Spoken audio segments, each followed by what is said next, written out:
எல்லாருக்கும் வணக்கம். இந்திய அரசியல் சாசனம் நம்ம தமிழ்நாட்டில் இருக்கிற எல்லாருக்குமே கொடுத்துருக்கிற உரிமையில் ரொம்ப ரொம்ப முக்கியமானது ஓட்டிங் ரைட், வாக்குரிமை. ஒரு மனுஷன் உயிரோடு இருக்கான்றதுக்கு அடையாளமாக இருக்கிறதுல அவனோட ஓட்டுரிமை ரொம்ப முக்கியம். அதனால தான் voting is not only our right but also our life. ஒரு முக்கியமான விஷயத்தை பற்றி இப்போ நான் உங்ககிட்ட ஷேர் பண்ண போகிறேன். இது நான் ஃபஸ்ட்டு கேள்விப்பட்ட உடனே எனக்கே ரொம்ப ஷாக்கிங்காக தான் இருந்தது. இப்போ நான் பேசிகிட்டு இருக்கிற இந்த நேரத்தில் தமிழ்நாட்டில் இருக்கிற நம்ம யாருக்குமே ஓட்டு போடுற உரிமையே இல்லைன்னு சொன்னால் நம்புவீங்களா? நான் நீங்கள் உட்பட யாருக்குமே அது இல்லை. நான் பயமுறுத்துறேன்னு நினைக்காதீங்க, அதுதான் நிஜமும் கூட. கொஞ்சம் ஏமாந்தால் நம்மளை மாதிரியே இன்னும் லட்சக்கணக்கான பேருக்கும் இதே நிலைமை தான். ஓட்டு போடுற அந்த உரிமையே இல்லாத மாதிரி ஒரு நிலைமை வந்தாலும் வரலாம். இதுக்கு மெயின் ரீசன் அந்த எஸ்ஐஆர், ஸ்பெஷல் இன்டென்சிவ் ரிவிஷன், சிறப்பு தீவிர திருத்தம். இப்போது இந்த எஸ்ஐஆர் நம்ம தமிழ்நாட்டில் எப்படி ஒர்க் ஆக போகுது? கடந்த ஜனவரி மாதம் எடுத்த அந்த கணக்கெடுப்பில் 6,36,00,000 வாக்காளர்கள் நம்ம தமிழ்நாட்டில் இருக்கிறாங்க. ஆனால் அவங்க யாருக்குமே இந்த ஓட்டு போடுற உரிமையே இல்லை. அந்த பிஎல்ஓன்னு சொல்லுவாங்க, பூத் லெவல் ஆஃபீஸர்ஸ், வாக்குச்சாவடி நிலை அலுவலர். அவங்க தான் வீடு வீடாக போய் அந்த ஃபார்மை கொடுப்பாங்க. அதை நம்ம ஃபில்அப் பண்ணி கொடுக்கணும். அதை தேர்தல் ஆணையம் அதை எடுத்துகிட்டு போய் அதை ஸ்க்ரூட்டினைஸ் பண்ணி அது எல்லாமே கரெக்டாக இருக்கான்னு செக் பண்ணி பார்த்ததுக்கப்புறம் அந்த வாக்காளர் பட்டியலை வெளியிடுவாங்க. அந்த வாக்காளர் பட்டியலில் நம்ம பேர் இருக்கணும், அப்போ தான் நம்மளால் ஓட்டு போட முடியும். அந்த புது பட்டியல் வர்ற வரைக்கும் நம்ம வாக்காளர்களான்றது அது உறுதியே செய்ய முடியாது.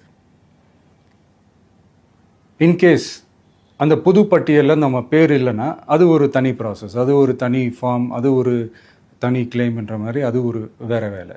ஸோ இந்த மாதிரி நிறைய சிரமங்கள் குழப்பங்கள் இருக்கிறதுனால மக்களுக்கு இது மேலே ஒரு கன்ஃபியூஷன் ஒன்று இருக்குது. இது என்ன வெரிஃபிகேஷனா இல்லை ஒரு மறைமுக ரீரெஜிஸ்ட்ரேஷனா இல்லை இது ஒரு நியூ ரெஜிஸ்ட்ரேஷன் மாதிரியே தானா அப்படின்ற மாதிரி நிறைய கன்ஃபியூஷன் இருக்குது. அவங்க செய்ய வேண்டியதெல்லாம் ஒன்றே ஒன்று தான். இந்த மாதிரி வீடு வீடாக போய் அந்த என்யூமரேஷன் ஃபார்ம் நம்ம ஃபில்அப் பண்ணி கொடுக்கும்போது அதுக்கான அக்னாலேஜ்மெண்ட்டை அந்த பிஎல்ஓ அந்த ஆஃபீஸர்கிட்ட இருந்து நீங்கள் வாங்கிக்கணும். அது ரொம்ப ரொம்ப முக்கியம். இது நான் சொல்கிறது வாக்காளர் பட்டியலில் ஆல்ரெடி உங்கள் பேர் இருக்கிறவங்களுக்கு நான் சொல்கிறேன். இப்போ புது வாக்காளர்கள், ஃபஸ்ட் டைம் ஓட்டர்ஸ், அவங்களுக்கு ஃபார்ம் 6ன்னு ஒன்று இருக்குது. அதை நீங்கள் ஃபில்அப் பண்ணி நீங்கள் உங்கள் ஏரியாவில் இருக்கிற சம்மந்தப்பட்ட அந்த உங்கள் அலுவலகத்தில் நீங்கள் டைரெக்டாகவும் சப்மிட் பண்ணலாம், இல்லை நீங்கள் ஆன்லைன்லேயும் சப்மிட் பண்ணலாம். அப்படி ஆன்லைனில் நீங்கள் சப்மிட் பண்ணிங்கன்னா அதுக்கான ஸ்க்ரீன்ஷாட்டை எடுத்து வச்சுக்கோங்க. ஃபோனில் மெசேஜ் வரும், அதை சேவ் பண்ணி வச்சுக்கோங்க. அப்ராடில் இருக்கிறவங்க கூட அந்த எஸ்ஐஆர் ஃபார்மை டவுன்லோட் பண்ணி நீங்கள் அதை ஃபில்அப் பண்ணி சப்மிட் பண்ணலாம். அதுக்கான அக்னாலேஜ்மெண்ட்டை வாங்கி வச்சுக்கோங்க. ரொம்ப முக்கியமாக உங்களோட பிஎல்ஓ அந்த ஆஃபீஸர் யாருன்னு தெரிஞ்சு வச்சுக்கோங்க. இந்த தேர்தல் ஆணையம் அந்த வெப்சைட்டில் போனீங்கன்னா அந்த பர்டிகுலர் பிஎல்ஓ ஆஃபீஸரோட ஃபோன் நம்பர் கூட நீங்கள் எடுத்து வச்சுக்கலாம். இன்கேஸ் உங்களை யாரையும் ரீச் பண்ணலை இல்லை உங்களுக்கு அந்த ஃபார்ம் கிடைக்கல அப்படின்னா நீங்கள் அவரை காண்டாக்ட் பண்ணி அந்த ஃபார்மை வாங்கி நீங்கள் ஃபில்அப் பண்ணி நீங்கள் சப்மிட் பண்ணலாம். ரொம்ப முக்கியமாக அதுக்கான அக்னாலேஜ்மெண்ட்டை வாங்கி வச்சுக்கோங்க. இது எல்லாமே சரியாக செஞ்சாலும் இந்த எஸ்ஐஆர் மேலே சில டவுட்ஸ் இருக்குது. அது என்னென்னா, இந்த 6,36,00,000 வாக்காளர்களுக்கு ஒருத்தர் விடாமல் இந்த ஒரே மாதத்துக்குள்ளே எப்படி எல்லாருக்குமே அந்த ஃபார்ம் போய் ரீச் ஆகும்? ஒன்று. ரெண்டாவது, நீங்கள் வரும்போது வீட்டை பூட்டிட்டு வேலைக்கு போயிட்டு என்ன பண்ணுறது? இப்போ நீங்கள் வருவீங்கன்றதுக்காக வேலையெல்லாம் விட்டுட்டு வீட்டுக்குள்ளேயே உட்காந்துட்ருக்கணுமா? ஸோ இதில் மெயினாக பாதிக்கப்பட போகிறது உழைக்கிற மக்கள், ஏழைகள், வேலைக்கு போகிற பெண்கள். இவங்களுக்கு யார் கரெக்டான அந்த பதில் சொல்ல போகிறது? ஒரு நியாயமான எஸ்ஐஆர்னால் என்ன நடக்கணும்? இப்போது இறந்து போனவங்கள மார்க் பண்ணி அதுலேருந்து டிலீட் பண்ணணும். இப்போ போலி வாக்காளர்கள் இருந்தாங்கன்னா அவங்கள மார்க் பண்ணி டிலீட் பண்ணணும். இப்போ ஆல்ரெடி ஓட்டு இருக்கிறவங்களுக்கு எதுக்கு இந்த ரெஜிஸ்ட்ரேஷன் என்ற பேரில் இவ்வளவு குழப்பங்கள் அப்படின்றது தான் இங்கே கேள்வி. இப்போ புதுசாக வர வாக்காளர்களையோ இல்லை ஓட்டு இல்லாதவங்களையோ சேர்த்தா பத்தாதா? இப்போ ரீசெண்டாக நடந்த இப்போ எலெக்ஷன் 2021, 24 எப்படி எல்லாருமே ஓட்டு போட்டோம்? அதில் ஓட்டு போட்டவங்க கூட இப்போ புதுசாக ரெஜிஸ்டர் பண்ணணும்னா அது ஏன் அந்த கன்ஃபியூஷன் அப்படின்றதான் நாங்கள் கேட்குறோம். அதனால தான் நாங்கள் எஸ்ஐஆரை எதிர்க்கிறோம். இப்போ புதுசாக சில கம்ப்ளைண்ட்ஸ்லாம் வர ஆரம்பிக்குது. அது என்னென்னா முக்கியமாக நம்மளுடைய டிவிகே தோழர்களுக்கு அந்த ஃபார்ம் கிடைக்க மாட்டேங்குது, கொடுக்க மாட்டேன்றாங்க அப்படின்ற சில கம்ப்ளைண்ட்ஸ். இது யார் பண்ணுறாங்க அப்படின்றது நான் தான் சொல்லி தெரிய வேணும்னு ஒன்றும் அவசியம் இல்லை உங்களுக்கு. இப்போ இருக்கிற ஆட்சியாளர்கள் அவங்களுக்கு கைப்பாவையாக இருக்கக்கூடிய சில பேர் இதை செய்ய ஸ்டார்ட் பண்ணியிருக்கிறாங்க.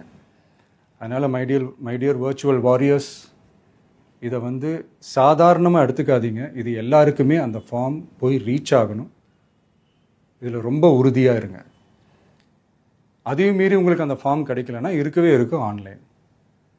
தேர்தல் ஆணையம் அந்த வெப்சைட்டில் போய் அந்த ஃபார்மை டவுன்லோட் பண்ணி நீங்கள் ஃபில்அப் பண்ணி சப்மிட் பண்ணலாம். உங்கள் வீட்டில் இருக்கிறவங்களுக்கு நீங்கள் செஞ்சு கொடுங்க, பக்கத்து வீட்டில் இருக்கிறவங்களுக்கு செஞ்சு கொடுங்க, தெரிஞ்சவங்களுக்கு, தெரியாதவங்களுக்கு, பழகினவங்களுக்கு, பழகாதவங்களுக்கு எல்லாருக்குமே நீங்கள் தயவு செஞ்சு கொடுங்க. அண்ட் ரொம்ப முக்கியமாக நம்ம ஜென்சி கிட்ஸ், நம்ம ஃபஸ்ட் டைம் ஓட்டர்ஸ், நம்ம புது வாக்காளர்கள், நம்ம நண்பா நண்பிகள், அவங்க ரொம்ப கேர்ஃபுல்லாக இருக்கணும். நான் ஆல்ரெடி சொன்ன மாதிரி உங்களுக்கான ஃபார்ம், அந்த ஃபார்ம் நம்பர் 6, அதை கரெக்டான டீட்டெயில்ஸோட கரெக்டான உங்கள் டாக்குமெண்ட்ஸை வச்சு அதை சப்மிட் பண்ணுங்கள். ஏன்னா வரப்போகிற தேர்தலில் நீங்கள் தான், அந்த ஜென்சி வாக்காளர்கள் தான் மிக முக்கியமான ஒரு ஃபோர்ஸ் அப்படின்றது எல்லாருக்குமே தெரிஞ்ச ஒரு விஷயம். அதனால் உங்களை டிஸ்டர்ப் பண்ணுறதுக்கு, உங்கள் பேரை அதில் இன்க்ளூட் பண்ணாமல் செய்கிறதுக்கு என்னென்ன வேலைகள் செய்யணுமோ, என்னென்ன தில்லுமுள்ளு வேலைகள் செய்யணுமோ எல்லாமே அவங்க செய்வாங்க. இது நமக்கு எல்லா திசையிலையும் எல்லா பிரச்சனைகள் கொடுத்துட்டு தானே இருக்கிறாங்க. அது டிஃபால்ட்டாக நடந்துட்டு தான் இருக்கும். அது ஒன்றும் பண்ண முடியாது. ஸோ அந்த மாதிரி ஓட்டு போடுற விஷயத்துலேயும் அவங்க என்ன உத்தரமராக மாறவா போகிறாங்க? இப்போ நான் சில மீட்டிங்ஸ்லலாம் ரிப்பீட்டடாக ஒரு விஷயம் நான் சொல்கிறேன்ல, 2 பேருக்கு நடுவில் தான் போட்டி அப்படின்ட்டு. அது மேடைக்கு மேடை அவங்க அதை ப்ரூவ் பண்ணிகிட்டு இருக்கிறாங்க. அதனால் தோழர்களே, வரப்போகிற தேர்தலில் நம்ம யாருன்னு காட்டணும், நம்ம பலம் என்னன்னு காட்டணும். அதுக்காக அந்த பலமான, அந்த பவர்ஃபுல்லான ஆயுதத்தை நம்ம கையில் எடுக்கணும். அந்த ஆயுதம் வேறு எதுவுமே இல்லை, ஓட்டு, வாக்கு, ஜனநாயகம். அது இருந்தால் தான் நம்ம அந்த வெற்றியை நோக்கியே நம்மளால் பயணிக்க முடியும். தமிழ்நாடே அந்த வாக்குச்சாவடி முன்னாடி திரண்டு நிற்கணும். அதை பார்த்துட்டு தமிழ்நாடே தமிழக வெற்றி கழகமா, இல்லை தமிழக வெற்றி கழகம் தான் தமிழ்நாடா அப்படின்ற மாதிரி இருக்கணும். வீடுன்னு ஒன்று இருந்தால் தான் ஓடு மாற்ற முடியும்னு அறிஞர் அண்ணா அவர்கள் சொல்லியிருக்கிறாங்க. அந்த மாதிரி ஓட்டுன்னு ஒன்று இருந்தால் தான் இந்த நாட்டையே காப்பாற்ற முடியும். அப்புறம் இன்னொரு முக்கியமான விஷயம், அந்த எனிமரேஷன் ஃபார்ம் நீங்கள் ஆன்லைனில் நீங்கள் ஃபில்அப் பண்ணும்போது அதில் ஒரு சில ப்ராப்ளம்ஸ் வர்றதுக்கு வாய்ப்பு இருக்குது. அது உங்களுடைய ஓட்டர் ஐடியில் இருக்கிற உங்கள் பேரும், ஆதார் கார்டில் இருக்கிற பேரும், அந்த ஸ்பெல்லிங், இனிஷியல்ஸ் எல்லாமே ஒரே மாதிரி இருந்தால் தான் அது அக்செப்ட் ஆகும், இல்லைன்னா அக்செப்ட் ஆகாது. அது கொஞ்சம் கேர்ஃபுல்லாக பண்ணுங்கள். அது கொஞ்சம் யூசர் ஃப்ரெண்ட்லியாக இருக்கலாமேன்னு கேட்டதுக்கு அதெல்லாம் முடியாது, அதுக்கெல்லாம் வாய்ப்பு இல்லை, அதுக்கெல்லாம் ஆளுங்க இல்லை, பண்ண முடியாதுன்னு ரிப்ளை பண்ணிட்டாங்க. ஸோ அதனால் மைடியர் டிவிகே தோழர்களே, மைடியர் ஜென்சி படை பலமே, உஷாராக இருங்க, கான்ஃபிடெண்ட்டாக இருங்க. நல்லதே நடக்கும். வெற்றி நிச்சயம். மீண்டும் சந்திக்கும் வரை நன்றி, வணக்கம்.